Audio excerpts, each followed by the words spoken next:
মেয়েরা বিয়ের পরে একটা চাকরি পায়, আর সেই চাকরিটা হচ্ছে শ্বশুরবাড়িতে একটা ভালো চাকরি। যে চাকরির কোনো বেতন বোনাস কিছুই থাকে না। দিন শেষে আপনি যত কষ্টই করেন না কেন, মিথ্যা অপমান অপবাদ সব কিছু সহ্য করে আপনার সংসার করতে হবে। কেননা আপনি তো বিয়ে করে ফেলেছেন। আর যদি একটা মানুষকে ডিভোর্স দেন তাহলে অবশ্যই আপনাকে বদনাম নিয়ে সারা জীবন বয়ে বেড়াতে হবে। বাচ্চা হয়ে গেছে, আপনাকে শান্তশিষ্ট হয়ে সহ্য করে সবার অত্যাচার সহ্য করে সংসার করে যেতে হবে। এটাই হচ্ছে সংসার, এটাই হচ্ছে সংসারের চাকরি, যেই চাকরিতে কোনো রকম সম্মান পাওয়া যায় না।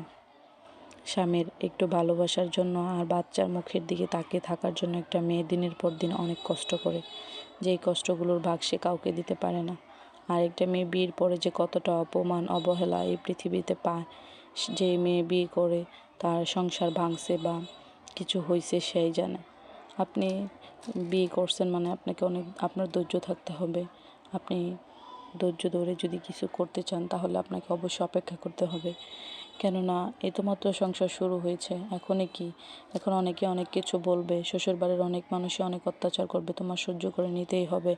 কেননা তুমি মেয়ে হয়ে জন্ম নিছো, তোমার বাবার মান সম্মান আছে সব কিছুই।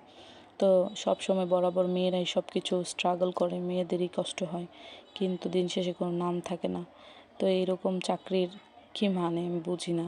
এই চাকরি না করে যদি মেয়েরা লেখাপড়া করে মনে হয় বাবার ঘরে থেকে চাকরি করতো তাহলে আর বেশি সম্মান পাইতো। কেননা সে তো তার বাবার অনেক আদরের, আর সে যদি ইনকাম করতে পারতো তাহলে তার বাবা আরও আদর করতো। তো আসলে যে মেয়ের বিয়ে হয়ে যায় তারপরে তার কোনো ঠিকানা হয় না, না বাবার বাড়ি, না শ্বশুর বাড়ি, না স্বামীর ঘর। আপনার যদি অর্থ সম্পদ থাকে, আপনার যদি একটা পার্সোনাল ইনকাম থাকে, আপনার যদি কোনো পার্সোনালিটি থাকে, পার্সোনালি একটা আপনার সম্পদ থাকে, তাহলে আপনি সেই সম্পদ দিয়ে বলতে পারবেন যে হ্যাঁ এটাই আপনার জীবনের কোনো অংশ, বা সেটা নিয়ে আপনি জোর করে কথা বলতে পারবেন। আর যদি না থাকে তাহলে তো অবশ্যই আপনাকে ধৈর্যশীল আর চুপ করে থাকতেই হবে, মুখ বুজে সব সহ্য করতে হবে। যদি সহ্য করতে পারেন তাহলে নাকি আপনার সংসারে অনেক ভালো কিছু আসবে, একদিন আপনি অনেক সুখী হবেন। তবে আমার জানা নাই কয়জন মানুষ এরকম সুখী হয়েছে। আপনাকে সবার কথা মেনে চলতে হবে, আর না মানলে তো বুঝিনি। আপনি দুনিয়ার মধ্যে, আপনার সমাজের মধ্যে সবসময় আপনি বদনাম নিয়ে অপবাদ নিয়ে আপনার সারা জীবন বয়ে বেড়াতে হবে। কেউ বলবে ডিভোর্সি, কেউ বলবে মেয়েটা হয়তো খারাপ ছিল এই জন্য সংসার করতে পারে না। মেয়ের দোষ সব সময় থাকে, কখনো অন্য কারো দোষ থাকে না।